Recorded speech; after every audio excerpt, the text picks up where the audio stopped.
وسلم وبارك عليه وعلى آله. الفاتحة. أعوذ بالله من الشيطان الرجيم. بسم الله الرحمن الرحيم. Alhamdulillah, ada majelisnya, ada madrasahnya, ada TPQ-nya. Alhamdulillah. Habis dari ini nanti akan ada lagi wisuda TPQ Al-Huda namanya. Kami harus datang ke sini lagi, dan begitulah seterusnya. Dan mudah-mudahan bangunan masjid di tempat ini pun nanti jadi, dan pesantren pun jadi. Inilah desa yang menjadi baldatun thayyibatun wa rabbun ghafur. Maka jangan pernah sepelekan orang. Syekh Abdul Qadir Al-Jailani ketika ia berjalan dengan muridnya bertemu dengan seorang pemabuk di tengah jalan yang sedang sengit-sengitnya. Maka si pemabuk ini menahan Syekh Abdul Qadir. Apa kata si pemabuk ini? Ya Abdul Qadir, hal Allahu qadirun aw ghairu qadir? Aku mau nanya dengan kau Abdul Qadir, kira-kira kalau menurut kau Allah itu kuasa atau tidak kuasa? Faqala qadirun. Maka menjawab Syekh Abdul Qadir Al-Jailani, ketahuilah wahai pemudaku, sesungguhnya Allah itu maha kuasa. Kemudian ditanya untuk kedua kalinya, ya Abdul Qadir Jailani, hal Allahu qadirun am ghairu qadir? Saya mau tanya lagi, apakah Allah itu kuasa atau tidak kuasa? Maka kemudian dijawab oleh Syekh Abdul Qadir, Allahu qadirun, Allah maha kuasa. Tapi ketahuilah hadirin yang dimuliakan oleh Allah, ketika si pemabuk ini bertanya untuk ketiga kalinya kepada Syekh Abdul Qadir Jailani, ya Abdul Qadir, Allahu qadirun am ghairu qadir? Duhai Syekh Abdul Qadir Jailani, apakah sepengetahuan kau Allah itu benar maha kuasa ataukah tidak? Duhai Syekh Abdul Qadir Jailani. Disitulah maka tersungkur Syekh Abdul Qadir Jailani dalam keadaan sujud. Ia menangis sejadi-jadinya sehingga membuat takjub kepada para santrinya, dan santrinya bertanya kepada beliau, ya Syekh, duhai guruku, apa yang telah terjadi kepadamu? Apakah yang ditanyakan oleh pemuda si pemabuk ini? Kata Syekh Abdul Qadir Jailani, dia pertama bertanya kepadaku, aku masih tenang-tenang saja. Pertanyaannya, apakah Allah kuasa atau tidak kuasa menjadikan aku sekarang yang menjadi ahli maksiat, tukang mabok berat? Bisa tidak Allah jadikan aku menjadi ahli taat? Maka dijawab oleh Syekh Abdul Qadir Jailani, bagi Allah itu mudah saja, itu adalah kekuasaan bagi Allah Subhanahu wa ta'ala. Hak prerogatif Allah, kuasa atas segala sesuatu. Ditanyakan lagi kata Syekh Abdul Qadir aku olehnya, wahai Abdul Qadir, kira-kira menurutmu aku yang jahat, ahli maksiat, pemabuk berat, bisa tidak aku ini jadi seperti kau, seorang wali, kekasih yang diangkat oleh Allah SWT derajatnya setinggi-tingginya? Maka dijawab olehku kepadanya, Allahu qadirun, bagiku Allah adalah maha kuasa atas seperti itu. Namun ketika pertanyaan yang ketiga, apa pertanyaan itu Syekh Abdul Qadir? Kata santrinya penasaran.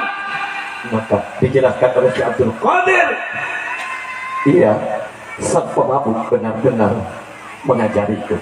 Seperti apa Syekh Abdul Qadir?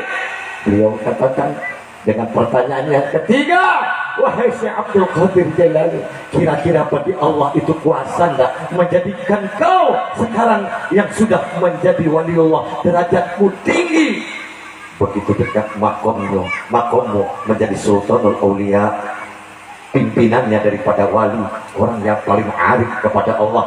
Bisa enggak, kuasa enggak Allah menjatuhkan kau seketika lalu engkau menjadi seperti aku, ahli maksiat? Maka pertanyaan ini telah memukul hatinya si Syekh Abdul Qadir Al-Jailani. Maka dalam hal inilah saya tak pernah meremehkan orang-orang ahli maksiat, karena hanya mengangkat tangannya di tengah malam menengadah. Tak perlu dia seperti kiai berdoa hebat-hebat, cukup dia katakan, ya Allah, aku kembali kepadamu, maka seluruh dosanya, kejahatannya akan diganti dengan kebaikan di sisi Allah Subhanahu wa ta'ala. Makanya cara dakwah para guru-guru kami ini, semua yang hadir dari kajian-kajian sunnah ini, mereka mengikuti dua dakwah dari para nabinya. Siapa itu? Yaitu Nabi yang sezaman, Nabi Isa dan Nabi Yahya.